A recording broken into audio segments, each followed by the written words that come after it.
I don't need to know your name to know what you're going through, because I've seen it in my friends and strangers, in the eyes of women who laugh at the wrong times and flinch when no one's looking. So let me ask you something. When did love start to feel like fear? When did walking into your own home start to feel like stepping into a war zone? When did your silence become your survival plan? If you're questioning whether what you're living in is abuse, let me save you the suspense.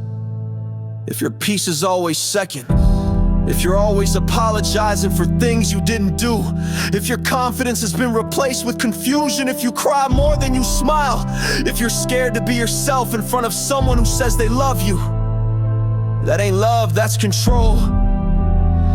That's gaslighting, that's abuse. And deep down, you already know. But here's the truth you might not be ready to say out loud. You've been trying to fix something that was designed to break you.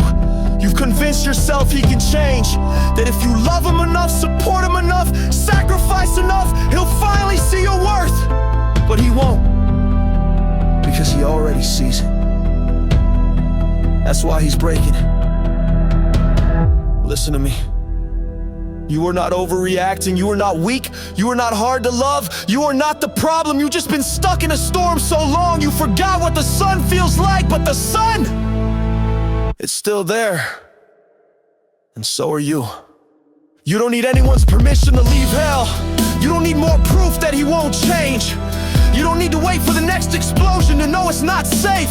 You just need one thing, to trust the voice inside you that's been screaming in whispers. You already know, and that knowing is the beginning of your freedom. You don't owe anyone your silence, you don't owe anyone your suffering. You are not born to be somebody's punching bag, therapist, or emotional hostage. You're born to be whole, and you have to know, he's not the other half, you are. So take your power back, take your story back, take your damn life back. You don't have to be ready, you just have to be done. And if you don't believe in yourself yet, I do. So you can say it for yourself, I'll say it for you. You're worth more, you deserve peace, and you don't have to live like this one more day. He feared the day she'd wake up, she feared it too, until she did, and never looked back to the fucking coward who laid hands on her. You didn't just hit a woman, you declared war on something you couldn't break, and you're too stupid to realize what that makes you. You think you're scary or predictable. You're every trembling little man who's ever mistaken volume for value and violence for virtue. You didn't control her, you postponed your consequences, because trust me, they're coming. She gave you chances, she gave you grace, she gave you silence that could have saved you. But you couldn't help yourself, could you? You needed someone smaller than your ego, softer than your shame, so you grabbed her by the throat instead of grabbing your fucking demons by the collar. Real men wrestle their shadows. You just cast yours on someone else and called it love. But here's the punchline. She doesn't flinch anymore. You do.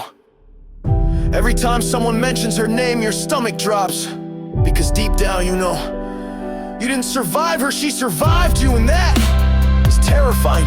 Because you weren't her villain, you were her test, and now she's passed with flying colors while you're stuck, repeating the same lies to the mirror, knowing damn well it doesn't believe you either. You're not a threat. You're a warning label, the whispered stay away behind closed doors, and you're the reason there's men like me, everything you're not. You're the reason our hands stay dirty, cleaning up all this trash. We're her fight back, we're a ripple of every hand you ever laid on her, and you'll never outrun what's coming to the rest of us.